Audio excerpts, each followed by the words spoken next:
नमस्कार। सन 1303 ईस्वी में अलाउद्दीन ने चित्तौड़ पर अधिकार किया और उसके बाद वहां अपने प्रतिनिधि के रूप में जालौर के मालदेव सोनगरे को सामंत नियुक्त कर वापस दिल्ली चला गया। उसके आक्रमण के परिणाम स्वरूप सैकड़ों नगर मिट्टी में मिल गए थे। अनहिलवाड़, प्राचीन धार, अवंती और देवगढ़ राज्यों में भी उसने भीषण अत्याचार किए थे। जैसलमेर, गागरौन तथा बूंदी राज्य तो पूरी तरह उजाड़ कर दिए गए थे। चित्तौड़ में तो रानी पद्मिनी के महल को छोड़कर सभी महल, शिवालय और मंदिरों का विध्वंस कर दिया गया था। राणा भीम सिंह का लड़का अजय सिंह मेवाड़ के पश्चिम में अरावली पर्वत के ऊपर बसे नगर केलवाड़ा जाकर रहने लगा था। राणा भीम सिंह की इच्छा थी कि उनके बाद बड़े बेटे अरी सिंह का बेटा हमीर चित्तौड़ का शासन संभाले। हमीर के जन्म की कहानी भी अनोखी है।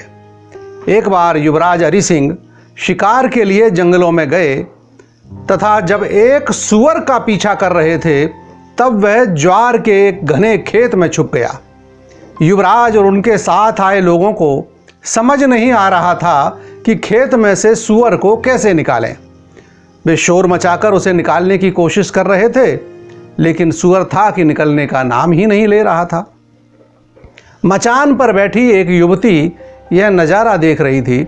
उसने हाथ बढ़ाकर 10 फुट ऊंचा ज्वार का एक पौधा उखाड़ा और उसके अगले भाग को चाकू से नुकीला बनाकर अपने धनुष पर तीर की तरह चढ़ाया और ऊपर से चूंकि उसे सुअर दिख रहा था उसमें मारा।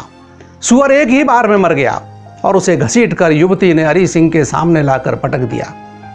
युवराज युवती की वीरता पर रीझ गए और बाद में उस राजपूत बाला से उनका विवाह संपन्न हुआ। हमीर उन दोनों के ही पुत्र थे। चित्तौड़ विध्वंस के समय 12 वर्षीय बालक अपने ननिहाल में थे। अजय सिंह जब केलवाड़ा में थे तभी वहां उनका मुंजा बलेचा नामक पहाड़ी सरदार से विवाद हुआ।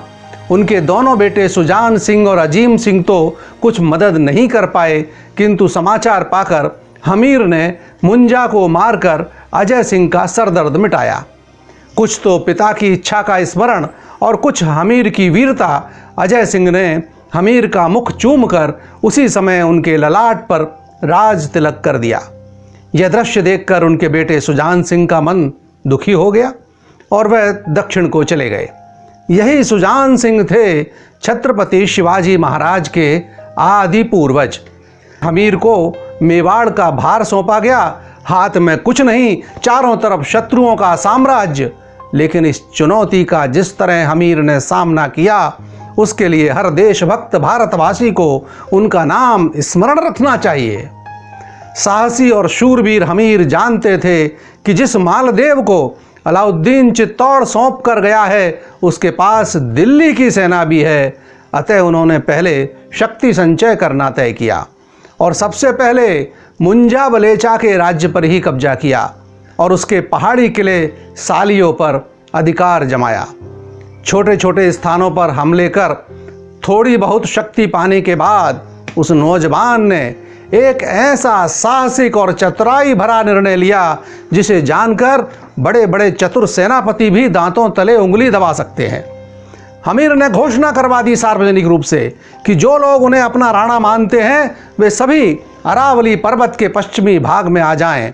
जो नहीं आएंगे उन्हें शत्रु ही मानकर उनके साथ वैसा ही व्यवहार किया जाएगा। और कमाल ही हो गया। राज्य भर के आबाल वृद्ध नर नारी अरावली पहाड़ों की कठिनाइयों को झेलने घर द्वार छोड़कर अपने खेत खलिहान उजाड़कर अरावली की पहाड़ियों पर जा पहुंचे। इससे जहां एक ओर हमीर के पास विशाल सैन्य बल इकट्ठा हो गया, वहीं दूसरी ओर कब्जा जमाए बैठे मुस्लिम आक्रांताओं को खाने के लाले पड़ने लगे, क्योंकि मेवाड़ के नगर और ग्राम वीरान हो चुके थे, उजड़ चुके थे। अब जो भी उस इलाके में दिखता वह हमीर की सेना का निशाना बनता। अरावली पर्वत के शिखर पर बसा केलवाड़ा हमीर की नई राजधानी थी। वहां स्थित हमीर का तालाब आज भी उस अनोखे संघर्ष की याद दिलाता है। शत्रु संहार की इस अनोखी नीति ने मालदेव को भी झुकने को विवश कर दिया और उसने अपनी पुत्री के साथ हमीर के विवाह का प्रस्ताव भेजा। सरदारों के विरोध को नज़रअंदाज कर हमीर ने इस प्रस्ताव को स्वीकार कर लिया। उन्होंने सरदारों से कहा कि हो सकता है कि आप लोगों का अनुमान सत्य हो, व इसमें मालदेव का कोई षड्यंत्र हो, लेकिन अगर इसके विपरीत कुछ हो तो विचार करो कि मेवाड़ के कितने हित में होगा। मैं अकेला ही केवल कुछ अंगरक्षकों को साथ लेकर विवाह हेतु जाऊंगा। अगर मेरा कुछ अनिष्ट हो जाए तो आप लोग संघर्ष जारी रखना, अन्यथा तो मैं लौट कर आऊंगा ही। सरदारों के रुधे कंठों और अश्रुपूरित नेत्रों को नजरअंदाज कर हमीर चित्तौड़ की ओर रवाना हो गए। होश संभालने के बाद पहली बार अपनी जन्मभूमि की रज को अपने शीश पर चढ़ाने को आतुर हमीर की दशा ऐसी थी मानो कोई बछिया अपनी मां गाय की तरफ दौड़ लगा रही हो। चित्तौड़ के द्वार पर 5 सरदारों ने उनका स्वागत किया, लेकिन हमीर को ना तो उनके स्वागत की तरफ ध्यान देने की फुर्सत थी और ना ही उसे मान अपमान की कोई चिंता समझने की बात थी। उन्होंने तो बस चित्तौड़ की पावन माटी को चंदन की तरह अपने मस्तक पर चढ़ा लिया और जैसे कोई शेर अपनी गुफा में प्रवेश करता है, अपने सैनिकों के साथ निर्भीक भाव से आगे बढ़े। राजमहल के प्रवेश द्वार पर राजा मालदेव ने अपने पुत्र वनवीर के साथ हमीर का तिलक कर सत्कार किया। ना तो बाहर कहीं कोई विवाह या उत्सव जैसा माहौल था और ना ही राजमहल के अंदर। बस एक मंडप में मालदेव ने अपनी बेटी का हाथ हमीर के हाथ में दे दिया और दोनों के वस्त्रों का गठबंधन कर दिया। प्रथा के अनुसार दोनों वर वधू को एकांत कक्ष में पहुंचा दिया गया। मालदेव की लड़की ने अपना सर हमीर के पैरों में रख दिया और आंसू बहाते हुए कहा, मैं आपसे कोई बात छुपाना नहीं चाहती, वस्तुतः मैं बाल विधवा हूँ। मेरे होश संभालने के पूर्व ही मेरा कब विवाह हुआ और कब मैं विधवा हो गई मैं नहीं जानती। मैंने अपने पति का कभी मुंह भी नहीं देखा था। अब यह आप पर है कि आप मुझे अपने चरणों में स्थान दो या ठुकरा दो।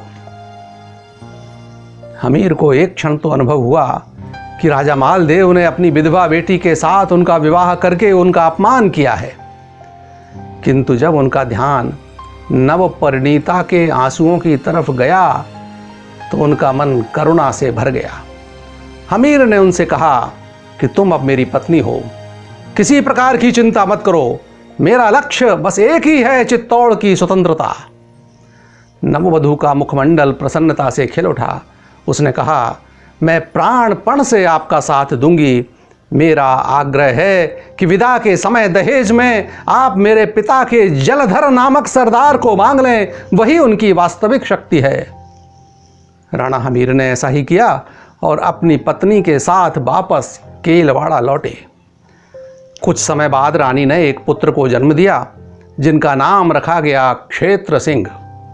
जब क्षेत्र सिंह 1 वर्ष के हुए तो नाना मालदेव ने अपनी बेटी और नाती को चित्तौड़ बुलाया, लेकिन तभी उन्हें मादेरिया के मीर लोगों से निमटने जाना पड़ा। पीछे से रानी ने चित्तौड़ में रुके मालदेव के सरदारों से चर्चा की और उन्हें मुस्लिम गुलामी से मुक्ति हेतु प्रेरित किया और अनुकूल परिस्थिति जानकर अपने पति हमीर को सूचना भेज दी। हमीर अपने सैन्य बल के साथ चित्तौड़ आए तो उनका नाम मात्र को ही विरोध हुआ। चित्तौड़ पर एक बार फिर से राणा वंश की विजय पताका फहराने लगी। मालदेव ने लौटकर संघर्ष का प्रयास भी किया, किंतु पराजित होकर मुंह झुकाए दिल्ली की ओर रवाना हो गए। दिल्ली पर उस समय अलाउद्दीन के बाद मोहम्मद खिलजी सत्तारूढ़ था। मालदेव के साथ मोहम्मद खिलजी ने चित्तौड़ पर धावा बोला। भीषण संग्राम के बाद मालदेव का लड़का हरि सिंह मारा गया और मोहम्मद खिलजी को गिरफ्तार कर लिया गया। 3 महीने तक वह चित्तौड़ की कैद में रहा और अंत में अजमेर, रणथंभौर, नागौर, शुआ और शिवपुर के इलाकों के साथ 100 हाथी और 50 लाख रुपए देकर उसने मुक्ति पाई। मालदेव के बड़े बेटे वनवीर ने राणा हमीर की अधीनता को स्वीकार कर लिया। हमीर ने भी उदारता के साथ उन्हें नीमच, जीरण, रतनपुर और केवारा के इलाके देकर अपना सामंत बना लिया। वनवीर ने भी मेवाड़ के प्रति अपनी भक्ति दर्शाते हुए भिनसौर जीतकर मेवाड़ राज्य में मिला दिया। समूचे राजपूताने में राणा हमीर की जय जयकार गूंजने लगी। चित्तौड़ को उसका खोया गौरव पुनः प्राप्त हो चुका था। यवनों द्वारा नष्ट किए गए समूचे राजपूताने का पुनर्निर्माण हमीर ने करवाया। सन 1365 में उनके स्वर्गवास के बाद क्षेत्र सिंह ने राणा पद का गौरव अक्षुण्ण रखा। दिल्ली के तुगलक बादशाह ने एक बार फिर चित्तौड़ कब्जाने का प्रयास किया, किंतु क्षेत्र सिंह ने बकरौल नामक स्थान पर उस विशाल यवन सेना को परास्त किया। क्षेत्र सिंह के बाद सन 1383 में राणा लाखा ने गद्दी संभाली। उनके बाद के इतिहास पर तो वीडियो श्रृंखला हम पूर्व में ही बना चुके हैं।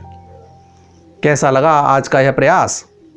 अपने अभिमत से अवश्य अवगत कराएं। साथ ही अब जल्द ही मारवाड़ की कहानी देखने का मन बना लें। नमस्कार।